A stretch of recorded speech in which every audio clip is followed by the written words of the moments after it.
has a message that we would like to send to you. In the beginning, God created the heaven and the earth. And the earth was without form and void, and darkness was upon the face of the deep. And the Spirit of God moved upon the face of the waters. And God said, "Let there be light." And there was light. And God saw the light, that it was good. And God divided the light from the darkness. And God called the light day, and the darkness he called night. And the evening and the morning was the first day. In the beginning, the void, the darkness, then light, then life. And from life came man, joining the caravan for the long, slow journey through a world of discovery, invention, exploration. His marks, his milestones, stretch out through the centuries. His footsteps echo down through the corridors of time. Time. July 1969 in Florida. The footsteps, the caravan quickened. The corridors shortened as man reached outside his world into another void.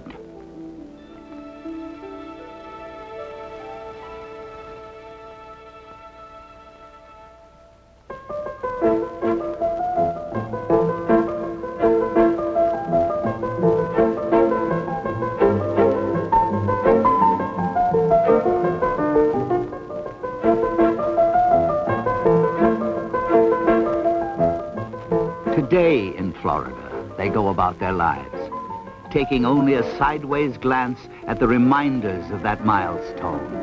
Reminders, images that vaguely jog our memory.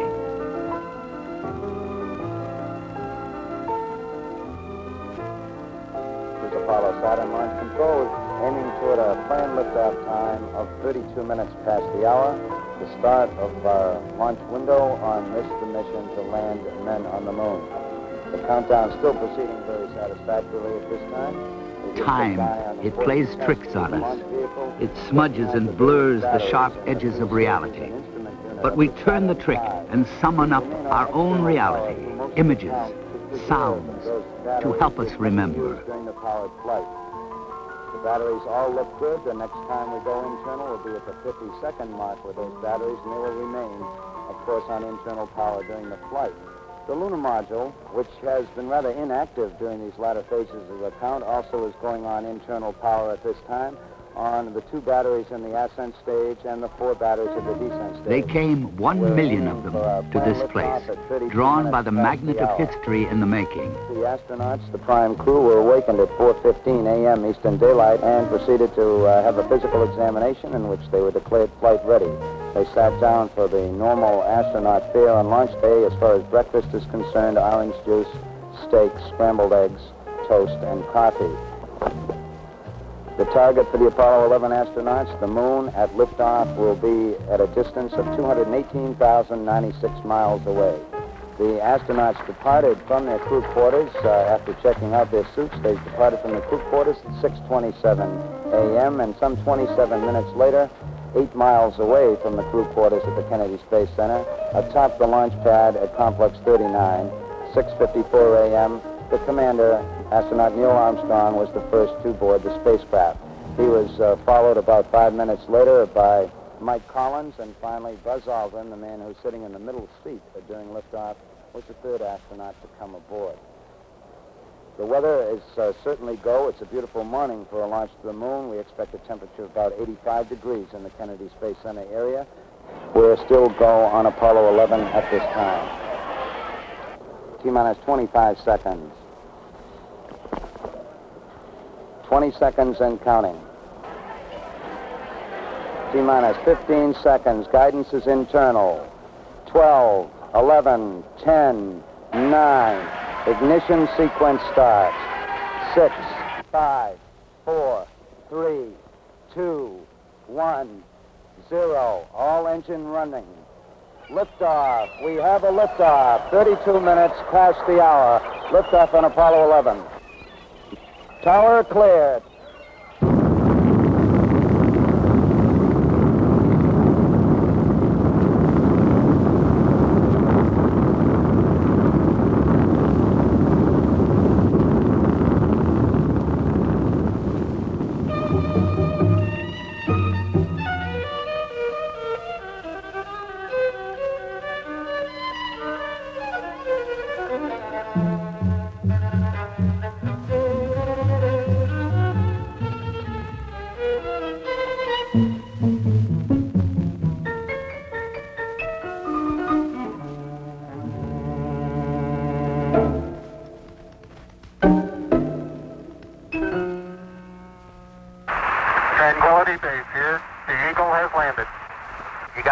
sky's about to turn blue. We're breathing again. Thanks a lot. Yeah, I'm going to step off the limb now. That's one small step for man, one giant leap for mankind.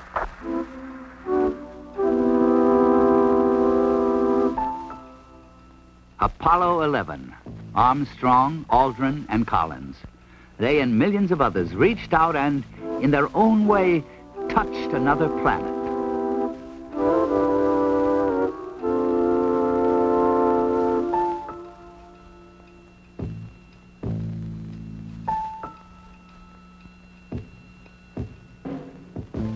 The images remind us that it happened, but not how it really was in the context of the times. George Lowe, one of the architects of the Apollo program, does remember. If you think back at the period of the 60s, they weren't very happy years in general. We had, the ever-deepening involvement in Vietnam. We had riots on the campuses, riots in Watson elsewhere, 3 terrible assassinations. A great deal of strife and turmoil in the country. And yet all of this was overcome by one single event, and that was Apollo 11. The decade ended with it. It was a fantastic adventure that I believe helped overcome all of the bad things of the decade. It represented Americans to ourselves, and particularly to the rest of the world, as we like to see ourselves and as we hope the rest of the world likes to see us.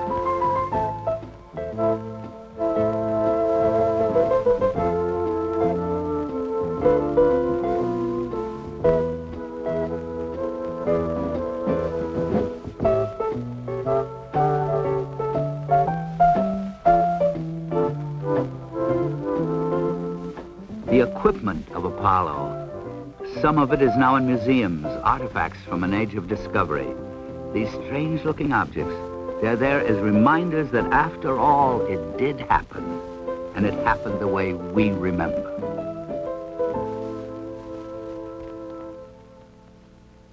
The facilities of Apollo, now silent and still. In Houston, Mission Control, the nerve center of manned flight operations. The chapters of space history, first Mercury, then Gemini, then Apollo, were written by the people who sat at these consoles. And these chapters of history came at us with breakneck speed. Christmas Eve, 1968, in the beginning, Apollo 8, the footsteps were quickening. A few months later, Apollo 9. The long years of preparation were contracting into days, hours, minutes. The first manned flight of the lunar module, the Spider. Apollo 10, the dress rehearsal for the real thing. In 5 months, 3 missions, and in the 7th month, the payoff. Then, the celebrations.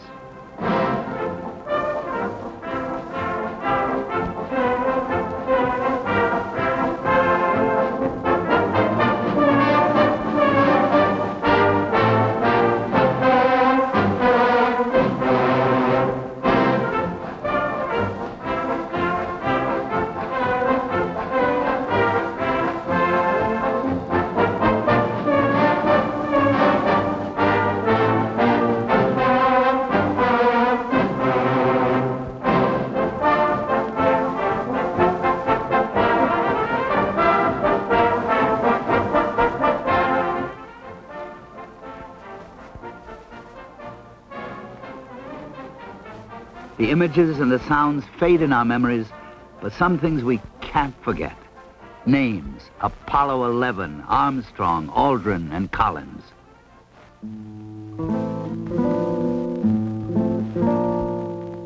Other names: Grissom, White, and Chaffee. They remind us that it wasn't all success and celebration. There was failure and tragedy. Early in 1967, the 3 crawled into the command module at Cape Kennedy for a test. There was a flash fire. All 3 died. After the shock came the long, painful job of picking up the pieces, learning the lessons, coming together for a common goal. The remains of the launch structure stand as a reminder that the goal was reached.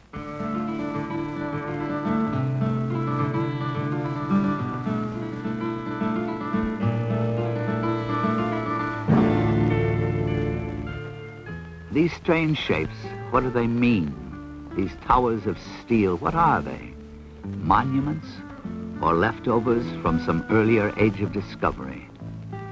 In the long history of man, in the slow journey of the caravan, what point do these mark?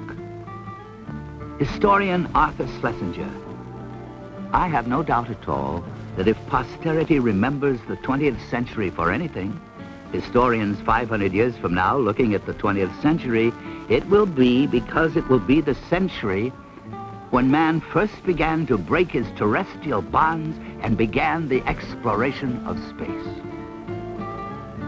So that's it?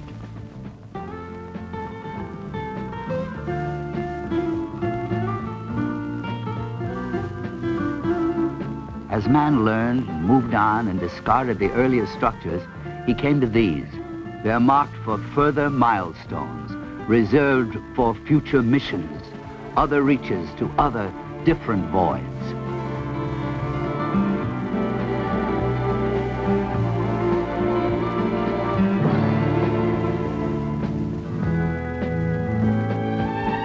Historians 5 centuries from now will mark this century, this place, and they will further note that from the void, life, man, it took eons to reach this point.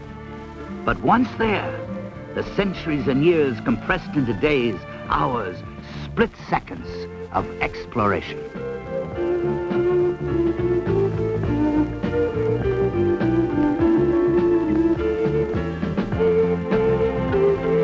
The wheel, the engine, the airplane, they came slowly at first, then with increasing velocity.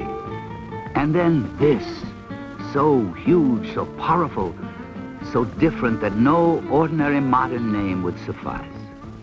They reached backward through antiquity to Roman mythology, and they named it Saturn. Saturn. His father was heaven, his mother earth.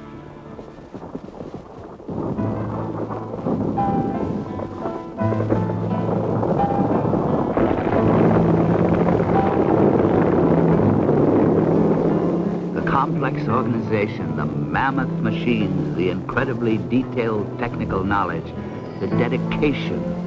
It was all harnessed, sharpened to a fine edge, and focused. The program developed and matured. Apollo 17 was launched at night, and even the old hands, the hardened veterans of the space program, couldn't help but feel the awe, wonder, and excitement. In the excitement of the split second of exploration, man doesn't stop to freeze the moment in history, to look at it and ask what it means. He simply lives it out. But in the Apollo program, on their way to the moon, they found a way to live out their strange moments in those strange spacecraft. It may be the peculiar nature of Americans to make history and to have fun in the making.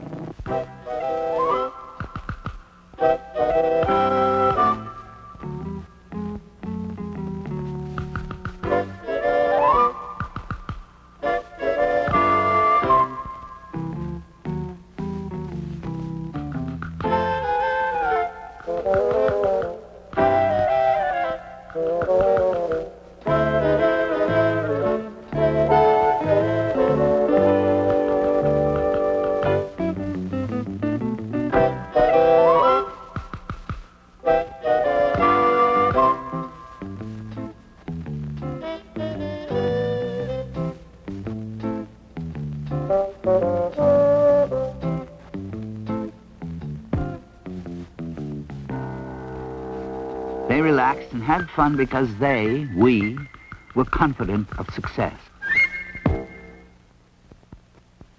But the program teaches lessons. Confidence is a transitory thing. Apollo 13. Hey, Houston, we've had a problem here. Can say again, please. Houston, we've had a problem. Stand by, 13. We're looking at it. 3 days out, barreling toward the moon, an explosion. No one would see the problem for some time, but they went to work on it. The people of Apollo coalesced into a single dedicated unit, linked themselves with their technology, and cheated tragedy. A new chapter in space history was written in Mission Control. Eugene Kranz was the flight director when the problem developed. Throughout this entire next several days, there was one dominant thought in the minds of all of the flight controllers. We teach them that between God, country, and your own capability, that you can solve any problem that may occur in flight. Throughout the entire course of Apollo 13, there was never any doubt that we'd get the crew back. So there was a very positive approach, and with this kind of approach, you can solve just about any problem that comes up. Solve any problem, country, capability, old-fashioned words during a time when some said the old-fashioned virtues were forgotten. Well, they weren't forgotten. They were translated into action, into programs which took man soaring above the surface of the moon, away from Earth, but always looking back on it.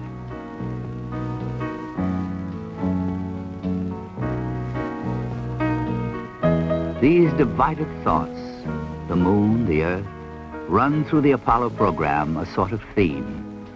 They went there flying in their graceful machines, but they always thought back to where they came from. Perhaps that's natural. The moon is a strange place for men to be flying to.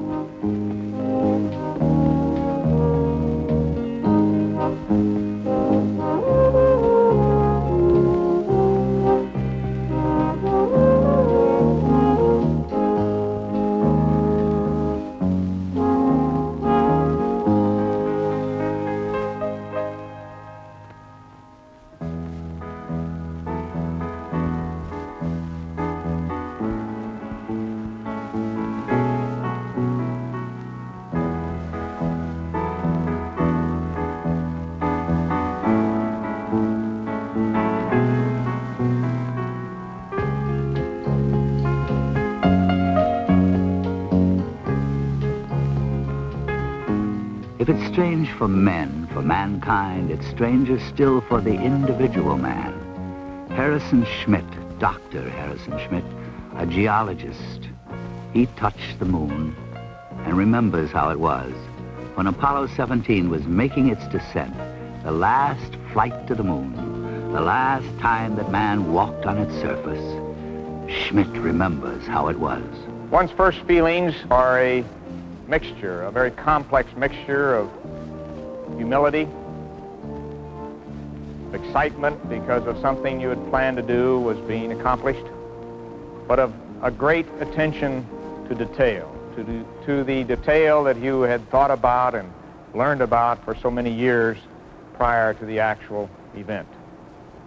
That detail keeps you occupied with where your hands are and where your feet are, which rung they might be. You try to remember, well, am I at the bottom of the rung? And then as one moves away and tests his way on the surface of the moon and looks around, and in my case, looked around a very magnificent valley, you see a rolling, hilly country that is interspersed with some blocky fields of rocks that you know because you've studied the photographs, and you saw them as you descended surround large craters that have been formed in that rolling countryside. These rolling dark hills merge in the distance a few kilometers away with the very smooth but very bright colored slopes of the massifs. And they rise with a majesty to rocky tops that are almost beyond description because there's nothing like it that we have seen on Earth.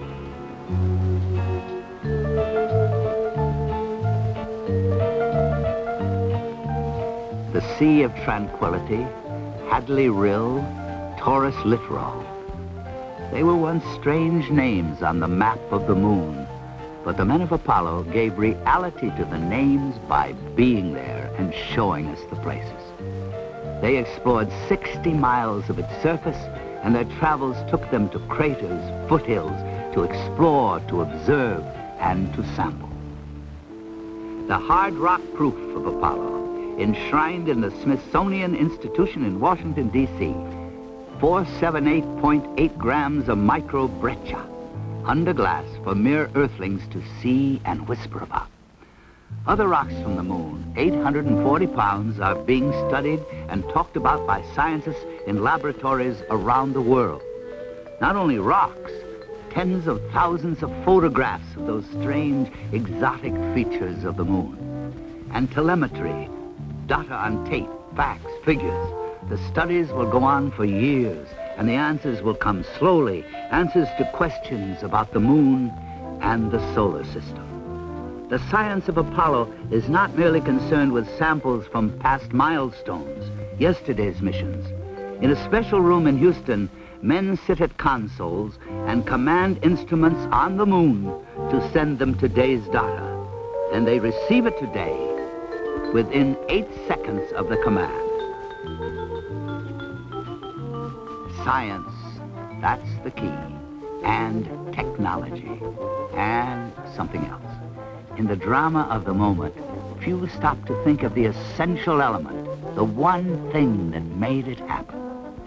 People came to this program, government people, university people, contractor people. They brought to Apollo skills and knowledge and determination. This source of human intellectual energy was marshaled, focused, challenged. What came out of the effort was not just a very successful program, but a rich national resource of vast proportions.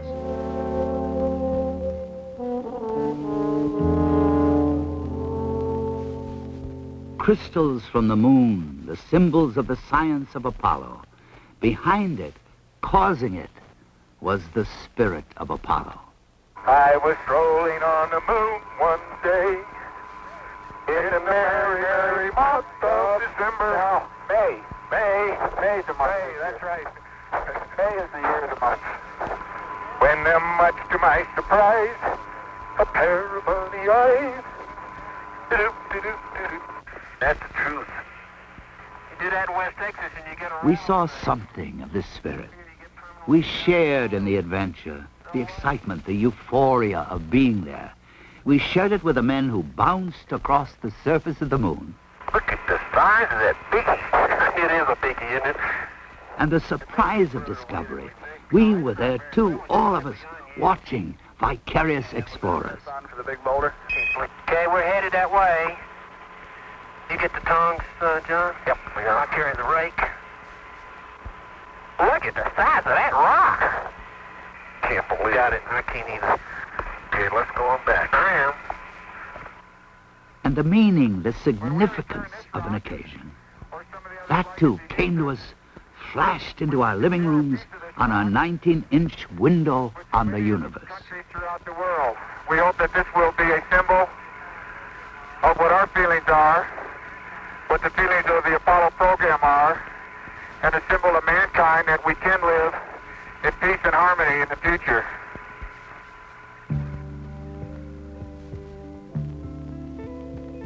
There was also pride. They put up the flag and then posed for pictures, as any visitor to a foreign place might do. The flag of each mission stood there as a reminder that we had been there, but there was the realization that in truth, it belonged to all the people. There are no boundaries on the moon.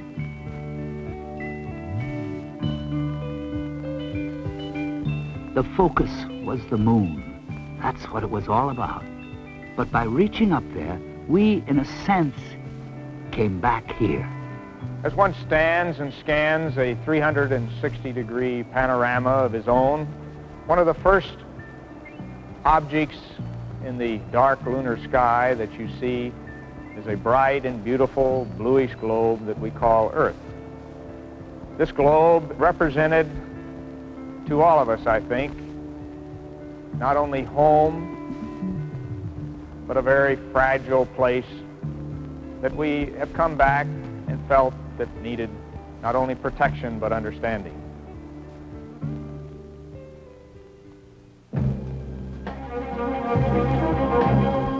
They first went there in 1969. They last left there in late 1972. Between the beginning and the conclusion, they came to feel, to dimly perceive what it was all about, to come to a perspective on the meaning of it all. Poet Archibald MacLeish has said it better than most. To see the earth as it truly is, small and blue and beautiful, in that eternal silence where it floats, is to see ourselves as riders on the earth together, brothers who know now they are truly brothers.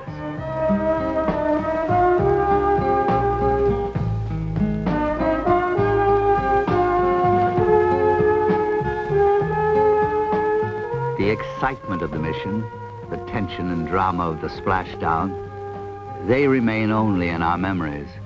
And in time, they'll be replaced in the future by other missions, other memories. The moments of Apollo may be over, but the understanding and the discovery, they go on. And the full meaning, the real meaning, may yet be in the future too. But for now, for the present, the images and the sounds provide meaning enough to each in his own way and to each in his own time.